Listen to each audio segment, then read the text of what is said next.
All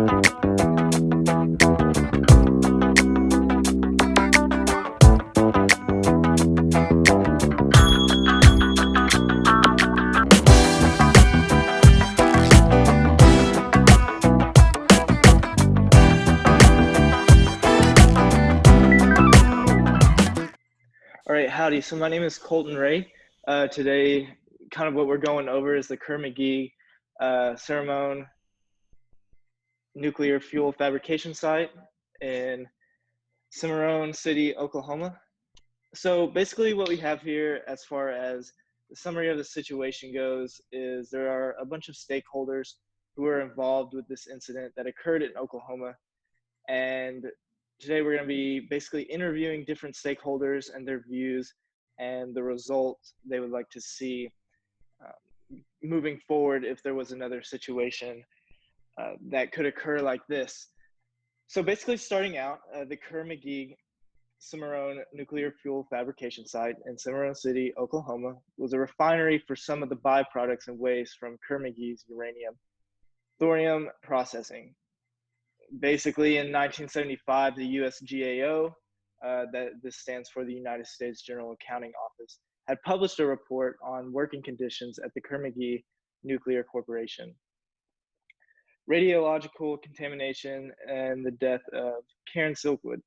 Now, Karen Silkwood was an employee of the company, and there was also a report concerning the quality assurance practices that were occurring within the facility.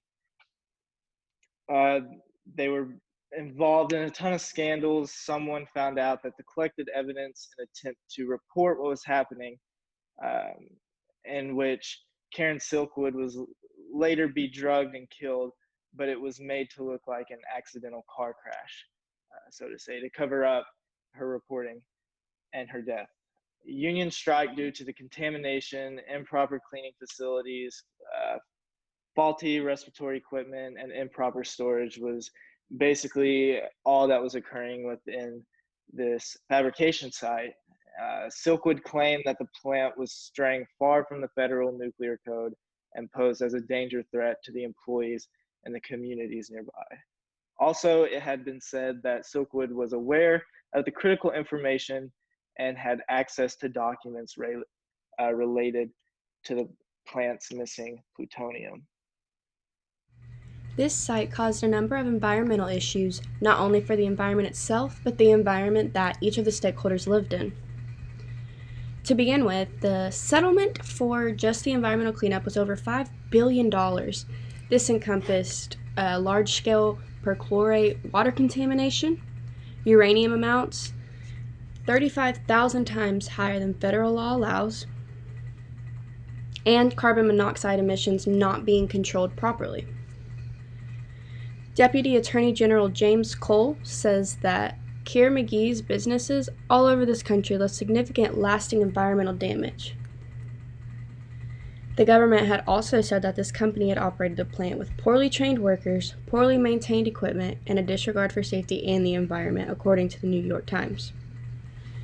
This affected every stakeholder, as I previously mentioned, from employees in the community being affected with health issues to the people who investigated this event being put at risk for all the contamination and pollution around.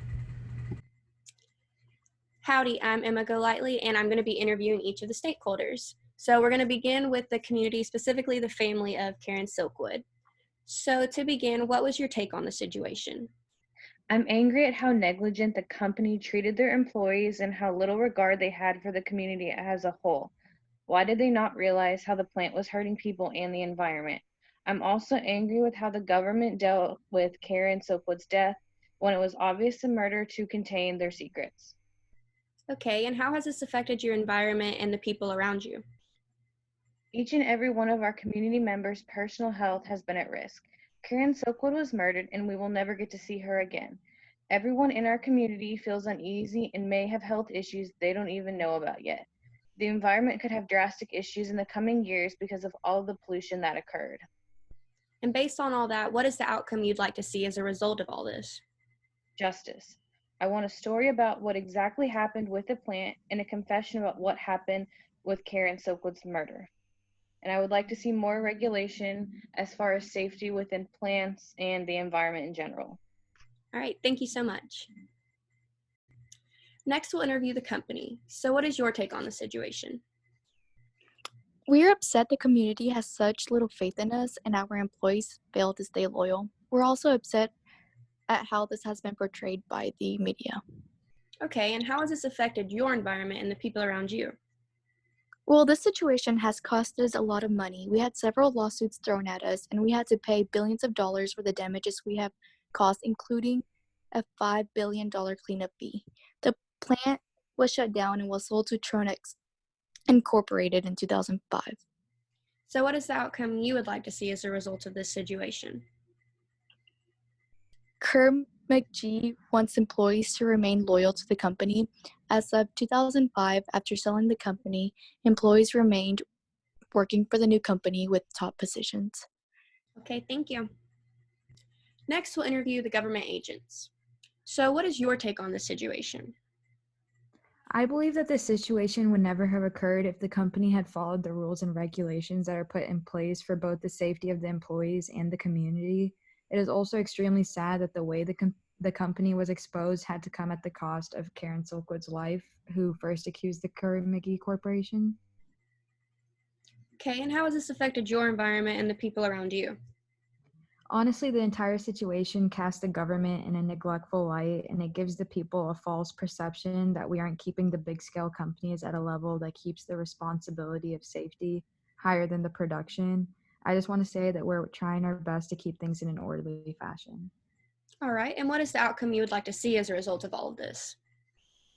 I believe that the number one priority of the government is to keep its people safe, and that we will work to enforce stricter rules that will make sure the company will uphold the set rules and regulations that are in place. I think this has opened our eyes as to how we need to be more mindful of the larger scale companies who feel that they can get away with being neglectful towards these rules. We'll start to implement more regular inspections to make sure that the rules are being followed. Awesome, thank you. Lastly, we'll interview one of the employees from the plant. What is your take on this situation? So first off, I'd just like my identity to be kept confidential. Just being an employee of the company, I feel like it is important to give my opinion without my identity to be shared out front, just because there are a lot of sketchy stuff going on and people are looking behind each other's backs. Basically, my take on this situation is something went wrong in a department, just like always, and the company is trying to cover it up just like they do always. It's not the first time that a problem like this or a whistleblower has come out and somebody hasn't gotten consequences for it. So. Okay, and how has this affected your environment and the people around you? So like I said earlier, there's a lot of people looking over their shoulders every, time they go to do a job or going in to log in their hours or anything. I mean, we used to be pretty close to apartment, and now it feels like the environment has totally changed with the recent occurrences that has happened, especially with the death in the company and with the rumors that there are. The environment is just not the same. Right, so what is the outcome you would like to see as a result of all this? So mainly information. We want the company to keep the employees up to date, make sure communication is thorough between the upper levels and administrations of the company down to the mailman in the mailroom. And basically we want a full story explaining just what happened in justice for a former employee. Awesome, thank you. So to conclude, we just wanted to summarize what all we talked about in a couple of different ways. After interviewing each stakeholder, we find that tolerance does play a role by showing us that, let's say the community had a greater tolerance built up against these harmful chemicals and things that were being misused, they might not have been so upset about it. We also see that bias plays a huge role. If you give each of these stakeholders the same piece of scientific evidence, they're all going to present it differently. They're going to present it in a way that's going to benefit them. We also see the power and authority greatly lies within the corporation, at least before the government gets involved. They use this power and authority for their own benefit, their own greed, without any care to who it is affecting or how it's affecting them. When the government becomes the power and authority, we see that they have the benefit of everyone in mind, not just themselves. But of course, there is always going to be that selfish idea when it comes to power and authority. The Kerr McGee Cimarron nuclear fuel fabrication site in Cimarron City, Oklahoma, was a refinery for some of the byproducts and waste from the Kerr McGee's uranium and thorium processing. The site was closed in 1975. There was many issues, including the harsh working conditions, contamination, and the unusual death of Kerr and Silkwood. The site has caused drastic issues of the environment and the people living around the plant. No one truly benefited from the Kerr McGee nuclear fabrication site. Many people lost their jobs and were put in harmful working conditions. Karen Silkwood lost her life, and her family will never be able to get her back. So now to kind of wrap up our show, we want to have each person in our group give their opinion on how this went down. So I'm Emma Golightly, and my opinion is this was an extremely corrupt company that risked many people's lives and was extremely selfish and only wanted wealth. Irma, what do you think? I just think it's pretty sad how a death had to occur in order for the government to get involved. I agree. Colton, what about you? It just seems that most of the actions taken by each stakeholder was dealt in a pretty inappropriate way. So. Yeah.